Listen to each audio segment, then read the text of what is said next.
Are you in need of some spiritual vitamin C? Well, I believe you came to the right place. My name is Kenya, and welcome to Spiritual Vitamin C, my podcast designed to fuel your spirit by feeding it the Word of God. So open up your spiritual medicine cabinet, your ears, eyes, and heart, and let's fill up on some spiritual vitamin C, which is truly the Word of God. Hello. You are listening or viewing Spiritual Vitamin C, the podcast. My name is Kenya, and I am so grateful that you are here. You could have chosen any podcast to view or listen to, and I'm so glad that you landed on mine. And so I want to say, I hope you're having a great week. I don't know if it's your Monday or if it's your Friday or whatever it is for you. I just wanted to say God is doing great things, and regardless of what it looks like, God is yet on the throne. And so for this episode, this is the official episode 1 of season 2. I know it seemed like the last episode that you heard, if you listened last week, it was like episode 0, and it was really advertising season 2. And it appeared to be like I was going somewhere, like I was actually going to start in on an episode, and then I just all of a sudden just shut it down. That was because it was really only supposed to be a preview. But today's episode is episode 1 of season 2, and I'm so excited. And as I stated earlier, you now have the opportunity to actually view my podcast. You can go to Spotify right now. It's only available on Spotify. You can go to Spotify and you can look up Spiritual Vitamin C, and you'll see what you're hearing. If you're listening audibly, you'll be able to see this episode visually. So heads up on that. So for today, it's really going to be really brief because I'm going to come back with my next episode, episode 2, and this is going to be a 3-part episode, and it's going to be about my life with dealing with Crohn's disease. And this season is going to take a turn. It's still going to be the Bible podcast on the go, but I'm now going to bring my amazing viewers a little bit closer in and let you know some of my struggles, which have turned out to be some of my greatest victories ever. And that's my battle with Crohn's disease. So let's get into it. Bam. Okay. So Crohn's disease is an autoimmune disorder where your body attacks itself. And so for me, my body is attacking my intestines, and Crohn's disease is an inflammatory disease. So, and actually the inflammation can actually manifest not just within your intestines, but it can manifest on top of your skin, and it can come forth and look a certain way, which is what I'm going to actually talk about in probably my 3rd episode, or the 3rd installment, which I think will be, it'll be the 3rd episode that will be dealing with Crohn's disease, and I'll bring forth how it actually manifested itself, not just within my intestines, but also on my skin. I'm so grateful that God has helped me. This has been a hard journey. If you know anyone who has Crohn's disease or who suffered from colitis, or who've dealt with having a colostomy bag as a result of Crohn's disease, or you just had a colostomy bag because of whatever happened in your life, just know that God has grace for us to make it through. And it is a hard road, but in those hard times, we can either choose to arise above it by God's grace, or we can kind of succumb to it. And I don't say that judgmentally at all, but that's been my experience. And so, looking at my life now and the huge role that Crohn's has played, and even in my personality, for those who really know me, I'm pretty goofy, kind of ridiculous in an amazing way. I'm very upbeat, sometimes high strung, and need help to come back down. But a lot of that has to do with Crohn's disease. When you're dealing with such pain, you just refuse to succumb to it. And so, it's just like these moments and these times where you're just so grateful because of the things that have happened in your life. And that's been my experience, that, in the hardest of trials, there's such beauty that comes as a result of it. And so, no, I would not wish Crohn's disease on anybody, but it's been an amazing teacher in my own life. How to be grateful for what you have and how to laugh. I love to laugh. I love to crack jokes. I take God extremely seriously, but I don't take myself that serious because life is hard. God is amazing. And it has helped me to get through, to love God, to love life, to love people by learning how to just allow some things to fall off. Kind of like my pastor always says, wear this world as a loose garment, like the ability to just be fluid. And so Crohn's disease has taught me that. It's been that has been an experience that has been hard won, but I'm grateful that I have it. So let me now begin at the very beginning, because I know I kind of jumped, kind of like a bird's eye view. But let me go to the very beginning. For me, I was diagnosed pretty early on. It was just one day. I just couldn't keep food down. Would eat and would throw up. And it would, at first, it began, the span between throwing up, it was pretty extended. And then as time went on, I began to not be able to keep anything down. So it began, just one day. It's kind of amazing. Just one day, as I look back, it was some like stomach cramps, and then all of a sudden, bam, I'm not able to keep food down. And maybe it was breakfast for like a few weeks, and then it became lunch, and then it became dinner, and then it became everything, and then it became water.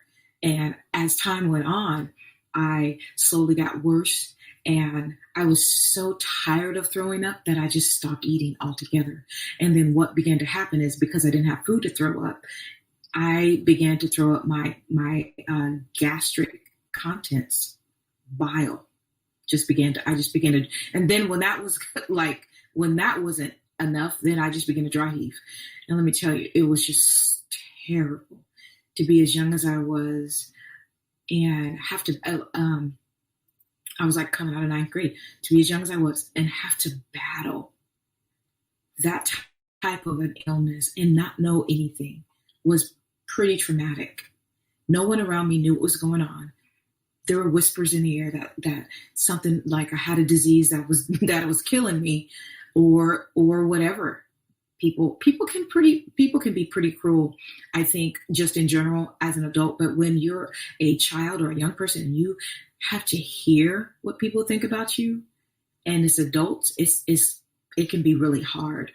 So as time would go on, I went to school and I would be battling this, and I began to see just like my clavicle, it would be protruding out of my you could see it like underneath my shirt. Or I remember there was one particular time I had leggings on, and you could see my pelvic bone through the leggings. You could see it protruding.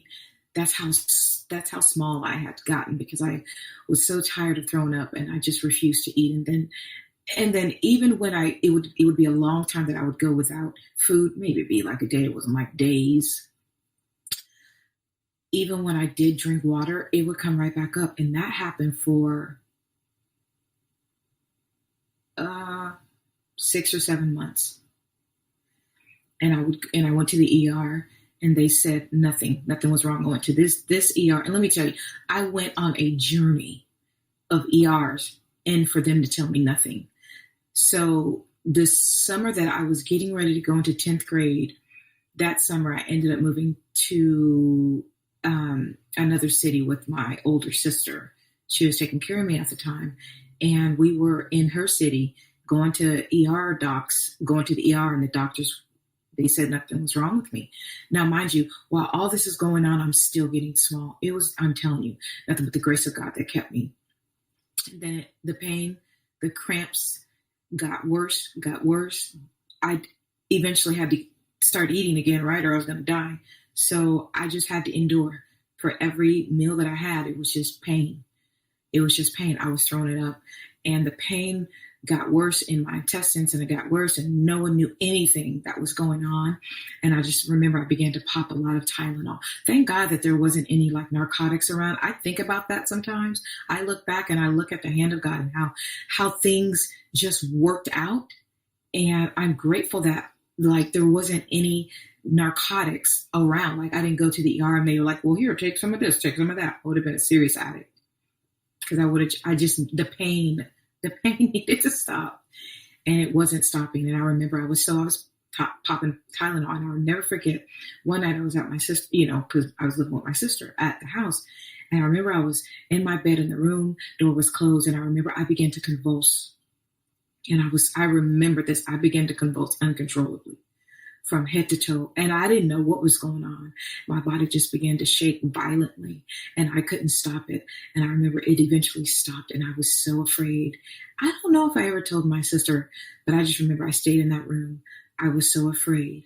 Maybe it was overdosing. Maybe it was like Tylenol toxicity, because I was popping Tylenol. I know that there is a not to exceed amount on it. I think it's 3,000, 4,000 milligrams.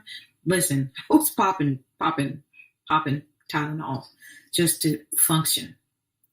And that night, never turned the light on. I was so afraid. And I remember that night I made like a truce with the pain. I mean, I was a teenager. I didn't know. And I just remember telling it, you can stay in my body. Just settle down. And get up, go to school, and still trying to go from ER to ER. And I remember I went to this this renowned ER. It was a teaching hospital. And of course, went to the ER. And when I got on campus, I was like, oh my goodness. I was so excited. I was like, yeah, they're going to be able to tell me what's wrong with me. Walked into the ER, walked out. I was so disappointed. You have no idea. How little did I know God was there the whole time. And then it was the last hospital. It was I will never forget. It was in December, and I went in there, and they immediately did an ultrasound, and they thought I either had sickle cell or Crohn's disease. And they immediately admitted me to the hospital. I was so dehydrated. I was so beyond with my weight. I was so far gone. They, on the spot, they admitted me into the hospital. I was in the hospital for about 3 weeks to a month. It was close to Christmas. I was just broken. My sister was gone. Mom and dad wasn't around. And it was Christmas time. I was just done. And I just remember feeling so, so sad. And I will never forget when I was admitted to the hospital. And for whatever reason, at this particular time, I had a room by myself, even though there were 2 beds in the room. And I'll never forget that I was so hurt and confused and didn't understand. And I remember in an instant, I felt warmth in the room, and the room filled up with the presence. And I'll never forget. And I, in that moment, was comforted. And I know now that it was the Spirit of God comforting me. I was so done. So as I got on my medication, like I'm talking handfuls of medication, got on my medication. And then my diet had to change, and I had to drink this lactose-free milk. And it wasn't even a milk. It was like a cream that was it was a dairy-free cream that was thick it just was super thick. And and like my taste buds were flipped upside down because I was taking new medications, and with every medication there's a side effect, and I was taking like meds. And so I ended up moving back to the city where I left, right? Where I was in one city, and then I moved to another city with my sister, ended up going back to the same city that I left. A lot was going on during that time. I was just starting high school. I hated 10th grade. Let me tell you, I hated 10th grade. And I loved school, but I hated 10th grade because I was so ill when I was with my sister at this brand new school. This school was like a university. It was a high school. It was in like a huge city. And I was like, oh my goodness, I was so ill. I battled every single day. So I'm kind of going backwards, right? So before I went to that particular hospital that diagnosed me and admitted me, I was, I started high school, 10th grade, and I was at this humongous high school, and I didn't know anybody. So that alone is a lot, can be very traumatic. And I was really shy. I think I'm still shy now, but I was super shy then. And I was super sick.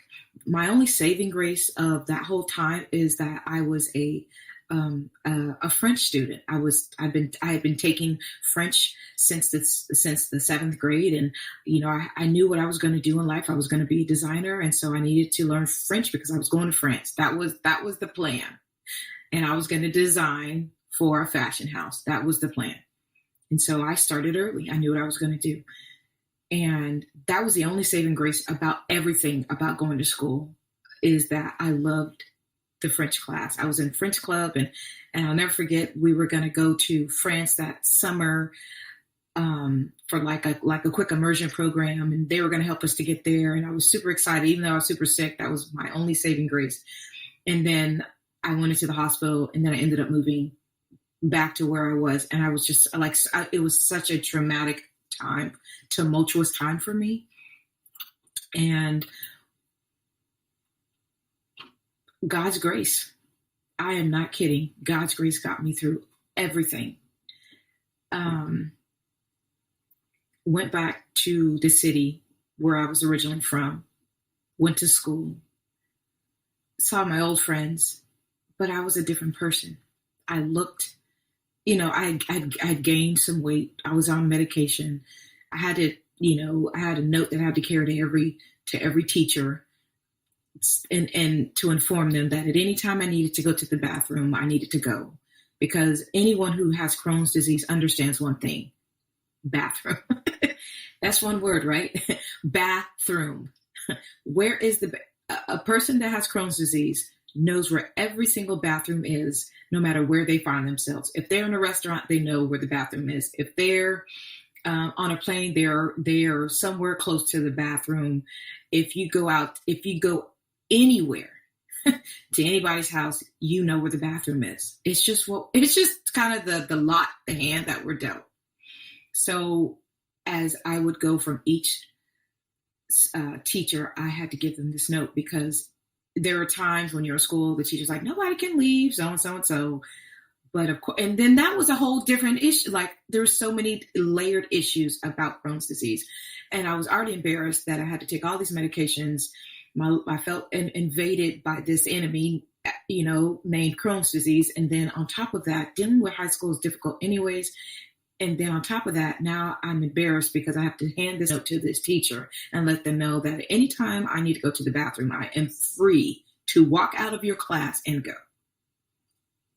Let me tell you, God is faithful.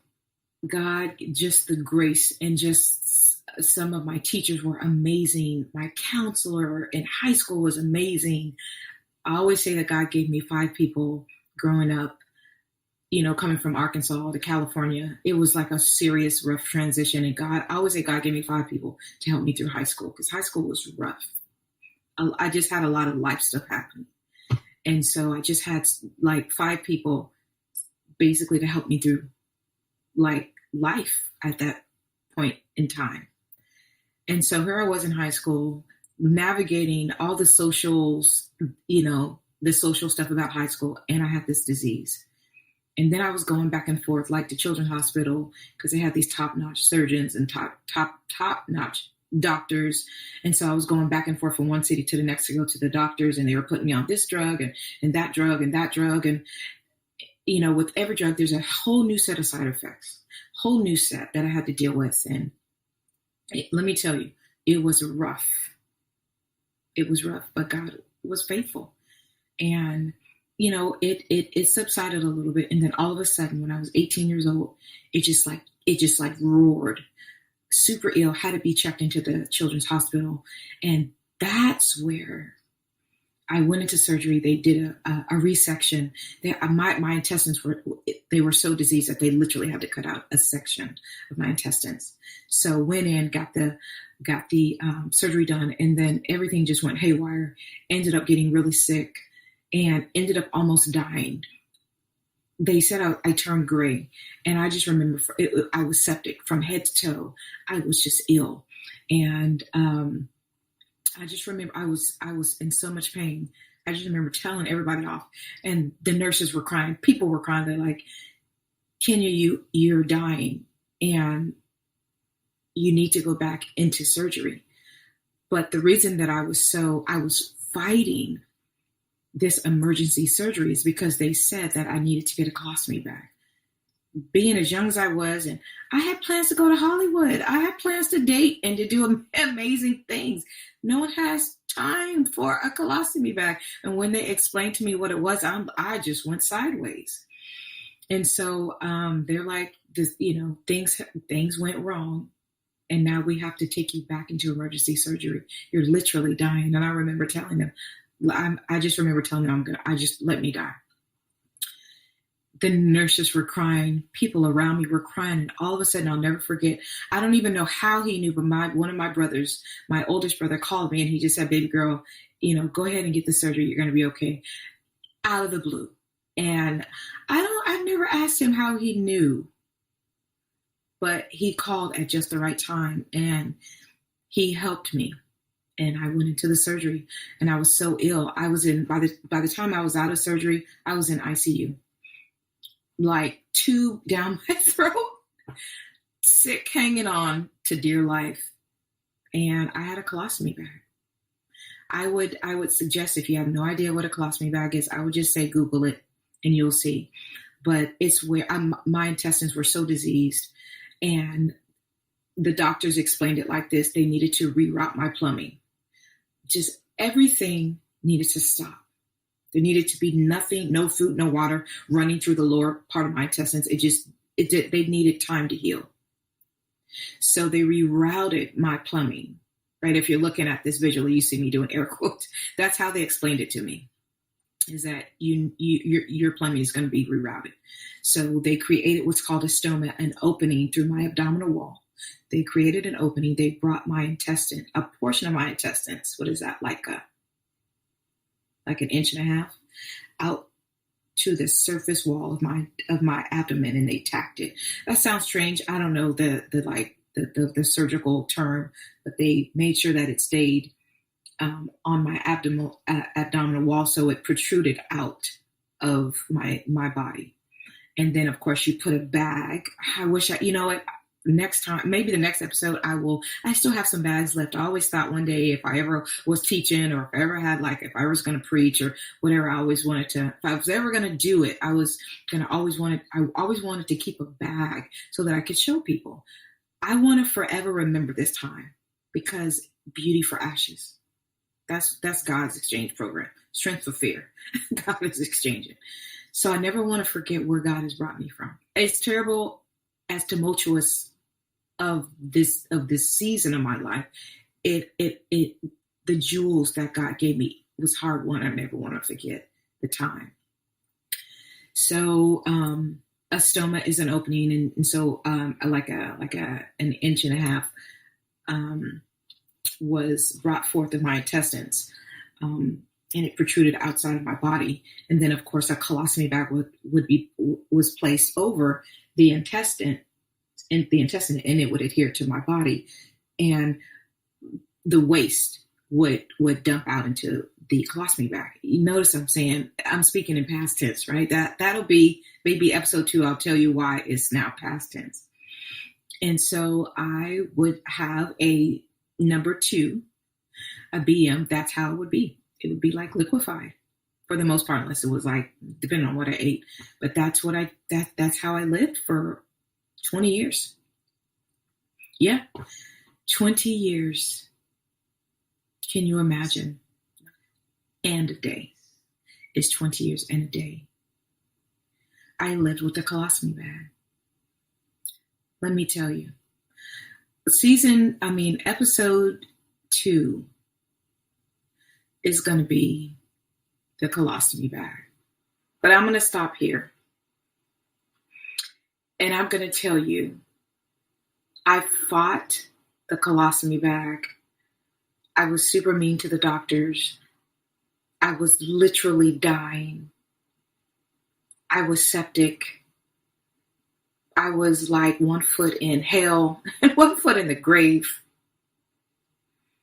But God used my brother to convince me to have this surgery.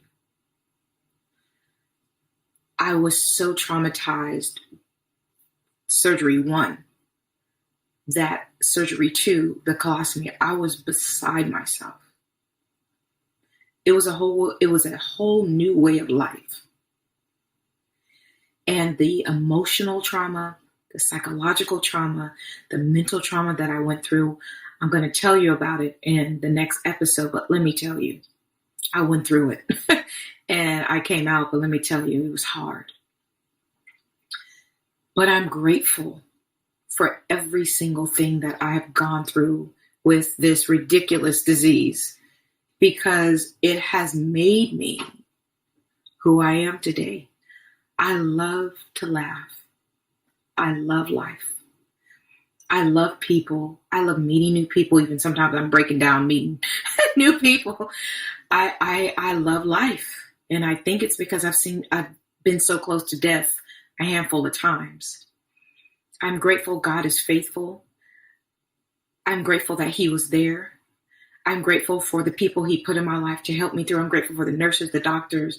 I'm grateful for just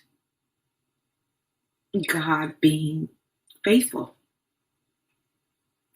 And remember that He's faithful. He will bear us up on eagle's wings. He will never leave us nor forsake us. He will not allow the water to overflow us, but He will lift us up.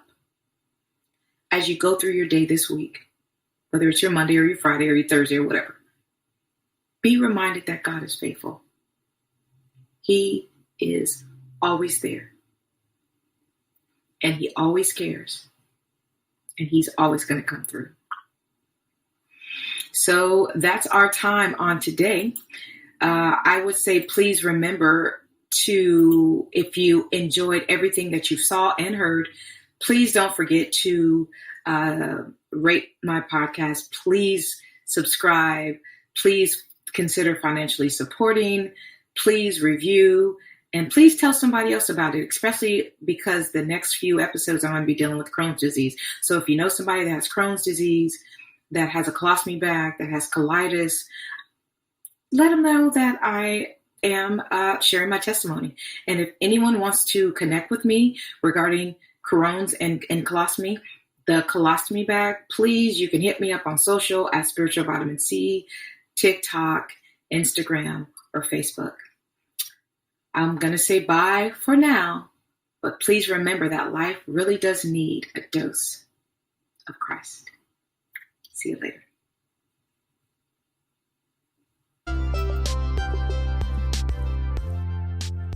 If you enjoyed this episode of Spiritual Vitamin C, please subscribe.